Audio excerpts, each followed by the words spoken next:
ഇപ്പോൾ ജയിൽ ഉപദേശക സമിതി അംഗം എൻ രാജഗോപാൽ ചേരുന്നുണ്ട്. ശ്രീ രാജഗോപാൽ, നമ്മുടെ കണ്ണൂർ സെൻട്രൽ ജയിൽ എന്നുള്ളത് വളരെ പ്രധാനപ്പെട്ട ഒരു ജയിലാണ്. രാഷ്ട്രീയ തടവുകാർക്കൊപ്പം തന്നെ ഒരുപാട് ക്രിമിനൽ തടവുകാരും അവിടെ ഉണ്ട് എന്നുള്ള കാര്യം നമുക്കറിയാം. അവിടെ സുരക്ഷാ വീഴ്ച ഉണ്ടാവുക എന്ന് പറഞ്ഞാൽ അത് വലിയൊരു തെറ്റാണ്. അതും ഗോവിന്ദച്ചാമിയെ പോലുള്ള ഒരു കൊടും കുറ്റവാളിക്ക് ജയിൽ ചാടാൻ അവസരമുണ്ടാകുന്ന രീതിയിലുള്ള വീഴ്ച അവിടുത്തെ സുരക്ഷയിൽ ഉണ്ടാകുന്നു എന്ന് പറയുന്നത് നമ്മുടെ കേരള ജനതയ്ക്ക് അംഗീകരിക്കാൻ കഴിയാത്ത ഒന്നാണ്. എന്താണ് താങ്കൾ കരുതുന്നത്? സുരക്ഷാ വീഴ്ച എന്ന് പറയുന്നത് എന്തുകൊണ്ട് സംഭവിക്കുന്നു? ജയിൽ അധികൃതരുടെ വീഴ്ചയാണോ അല്ലെങ്കിൽ അവിടുത്തെ സംവിധാനങ്ങളുടെ വീഴ്ചയാണോ? ആ വീഴ്ചയെക്കുറിച്ച് വളരെ സമഗ്രമായ ഒരു അന്വേഷണം നടത്തിയതിനു ശേഷം മാത്രമേ നമുക്കത് പൂർണ്ണമായി പ്രതികരിക്കാൻ കഴിയൂ. എന്തായാലും വീഴ്ച സംഭവിച്ചതിന്റെ കാര്യം ഉറപ്പാണ്. കാരണം ഒരു കൊടും ക്രിമിനലാണ്, സംഭവിക്കാൻ പാടില്ലാത്തായിരുന്നു. ആളുകളെ ഞെട്ടിപ്പിക്കുന്ന വാർത്തയാണ് രാവിലെ നമ്മുടെ മുമ്പിലെത്തിയത്. അപ്പോ അതുകൊണ്ട് തന്നെ ഇപ്പോ ഈ വിവരം അറിഞ്ഞ ഉടനെ ബഹുമാനപ്പെട്ട മുഖ്യമന്ത്രി DGPക്ക് നിർദ്ദേശം നൽകുകയും കൊടും കുറ്റവാളിയെ പിടിക്കാനാവശ്യമായ അടിയന്തര ഇടപെടലിന് നിർദ്ദേശം നൽകി. അയൽ സംസ്ഥാനങ്ങളിൽ കർണാടക, തമിഴ്നാട് ഗവൺമെന്റുകളെ ബന്ധപ്പെട്ടു, അവിടുത്തെ ഉയർന്ന പോലീസ് ഉദ്യോഗസ്ഥന്മാരുമായിട്ട് സംസാരിച്ചു.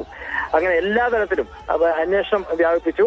കേരളത്തിലെ വളരെ സമർത്ഥമായ, വളരെ ഫലപ്രദവും കാര്യക്ഷമമായിട്ടുള്ള ഒരു പോലീസിന്റെ ഇടപെടലിന്റെ ഭാഗമായിട്ടാണ് ഇപ്പൊ നമുക്ക് പ്രതിനെ വീണ്ടും പിടിക്കാൻ വേണ്ടി കഴിഞ്ഞത് എന്നുള്ളത് ഏറ്റവും ആശ്വാസകരമായിട്ടുള്ള കാര്യമാണ്. പക്ഷേ ഇതിൽ ജനങ്ങളുടെ ഒരുപാട് ചോദ്യങ്ങൾ ഉയരുന്നുണ്ടല്ലോ. കാരണം ഇയാൾ ഒരു പ്രത്യേക സെല്ലിൽ താമസിക്കപ്പെട്ട ഒരു കുറ്റവാളിയാണ്. അയാൾക്ക് കയ്യിൽ ആയുധങ്ങൾ കിട്ടുന്നു, കമ്പി മുറിക്കാനുള്ള ആയുധം കിട്ടുന്നു. ഒരു കമ്പി ഒരു ദിവസം, ഒരു മണിക്കൂർ കൊണ്ടോ 2 മണിക്കൂർ കൊണ്ടോ മുറിക്കാൻ കഴിയുന്ന ഒരു സംഗതിയല്ല. ജയിലിൻ്റെ കമ്പി എന്ന് പറഞ്ഞാൽ കുറച്ച് കൂടുതൽ ഹാർഡായ ഒരു വസ്തുവാണ്. അത് മുറിക്കാൻ ദിവസങ്ങൾ എടുക്കേണ്ടി വരും. അത്രയും ദിവസം ഇയാൾ കമ്പി മുറിക്കാൻ ഉപയോഗിക്കുന്നു. കൂടുതൽ വസ്ത്രങ്ങൾ ശേഖരിക്കുന്നു. പുറത്ത് ചാടാൻ വേണ്ടി ആ വസ്ത്രങ്ങൾ കൂട്ടിക്കെട്ടി അതിന് ഉറപ്പുള്ള വസ്ത്രങ്ങൾ തന്നെ ശേഖരിക്കുന്നു. പുറത്തുനിന്ന് അയാൾക്ക് മാറാൻ വേണ്ടി മറ്റൊരു വസ്ത്രം അയാൾ കരുതി വെക്കുന്നു. ഇങ്ങനെയുള്ള വലിയ ഒരു 20 ദിവസത്തെ തയ്യാറെടുപ്പെങ്കിലും ഇയാൾ നടത്തിയിട്ടുണ്ട് എന്നാണ് പോലീസ് കമ്മീഷണർ പറയുന്നത്. അത്രത്തോളം സുരക്ഷിതമല്ലാത്ത ഒരു കേന്ദ്രമായി നമ്മുടെ ഈ ജയിൽ മാറുകയാണോ? അതെ, അതുകൊണ്ടാണ് പറഞ്ഞത് വളരെ സമഗ്രമായ ഒരു അന്വേഷണം നടത്തി എന്തെങ്കിലും എന്താണ് ഇതിൽ സംഭവിച്ചിട്ടുള്ളത്, ജാഗ്രത കുറവാണോ അല്ലെങ്കിൽ ബോധപൂർവമായിട്ട് ഏതെങ്കിലും ഇടപെടൽ ഏതെങ്കിലും ശക്തികൾ. ഞാൻ ചോദിക്കുന്നത്, താങ്കൾ ഈ ഉപദേശക സമിതി അംഗം എന്ന നിലക്ക് താങ്കൾക്ക് ആ ജയിലിനെ കുറിച്ചൊരു ധാരണ ഉണ്ടാകുമല്ലോ. അത് വെച്ച് താങ്കളുടെ മുൻധാരണ കൂടി വെച്ചിട്ടാണ് എന്റെ ചോദ്യം. സുരക്ഷാ വീഴ്ച വരാൻ പാടില്ലായിരുന്നു. മറ്റൊന്ന്, കേരളത്തിലെ ജയിലുകളിൽ നല്ല സുരക്ഷാ സംവിധാനമുള്ള പ്രധാനപ്പെട്ട ജയിലുകളിൽ ഒന്നാണ് കണ്ണൂർ സെൻട്രൽ ജയിൽ. അപ്പൊ എങ്ങനെ സംഭവിച്ചു നമുക്ക് അതിന്റെ അന്വേഷണം നടത്താനും മറ്റു രീതിയിൽ നമുക്ക് ആധികാരികമായി പറയാൻ പറ്റില്ലല്ലോ. എന്തായാലും സുരക്ഷാ വീഴ്ചയുണ്ട് എന്നുള്ളത് ജാഗ്രത കുറവ് തന്നെയാണ് സംഭവിച്ചത് എന്നുള്ളത് ഉറപ്പല്ലേ. അപ്പൊ അതുകൊണ്ടാണല്ലോ പ്രാഥമിക അന്വേഷണം നടത്തിയിട്ട് ചില പോലീസ് ജയിൽ ഉദ്യോഗസ്ഥന്മാരുടെ പേരിൽ നടപടി ഇപ്പൊ സ്വീകരിച്ചിട്ടുള്ളത്, അന്വേഷണ വിധേയമായി സസ്പെൻഡ് ചെയ്തിട്ടുള്ളത്. അപ്പം അതിൽ യാതൊരു സംശയവുമില്ല, അത് കൃത്യമായ അന്വേഷണം നടത്താൻ വേണ്ടിയാണ്. പക്ഷെ എനിക്ക് പറയാനുള്ളത്, ഇതിന്റെ പേര് ചില രാഷ്ട്രീയ പാർട്ടി നേതാക്കള് ഇതൊരു രാഷ്ട്രീയ ലാഭത്തിന് വേണ്ടി ഉപയോഗിക്കുന്നത് ദൗർഭാഗ്യകരമായ സംഭവമാണ്. രാഷ്ട്രീയ ലാഭത്തിന് വേണ്ടി ഉപയോഗിക്കുന്നു എന്നുള്ളത് ദൗർഭാഗ്യകരം തന്നെയാണ്, തർക്കമൊന്നുമില്ല. പക്ഷേ രാഷ്ട്രീയ പാർട്ടികൾ, അത് ഞാൻ പറയാൻ കാരണം BJPയുടെ നേതാവായിട്ട് സുരേന്ദ്രൻ ഒരു ഫേസ്ബുക്ക് പോസ്റ്റ് ഇട്ടിരുന്നു. അങ്ങയുടെ ശ്രദ്ധയിലുണ്ടോ എന്ന് എനിക്കറിയില്ല. ഒരു ഫേസ്ബുക്ക് പോസ്റ്റ് ജയിൽ ഉപദേശക സമിതിയെ കുറിച്ചിട്ട്. ജയിൽ ഉപദേശക സമിതി എന്ന് പറഞ്ഞാൽ ഈ ഗോവിന്ദച്ചാമി എന്ന മനുഷ്യത്വം മാർന്നുപോയ ഹിംസ്ര ജന്തുവിനേക്കാൾ ബീഭത്സത കാണിക്കുന്ന കൊടും ക്രിമിനലാണ്. ഒരു കോംപ്രമൈസും അത്തരം ക്രിമിനലുകളോട് ജയിൽ ഉപദേശക സമിതിക്കില്ലല്ലോ. പലവട്ടം സ്വാഭാവികമായിട്ട് നിശ്ചിത കാലയളവ് പൂർത്തിയായാൽ അവരുടെയൊക്കെ കാര്യങ്ങൾ ചർച്ച ചെയ്യാൻ ജയിൽ ഉപദേശക സമിതിയുടെ മുമ്പിലേക്ക് ഫയൽ വരും.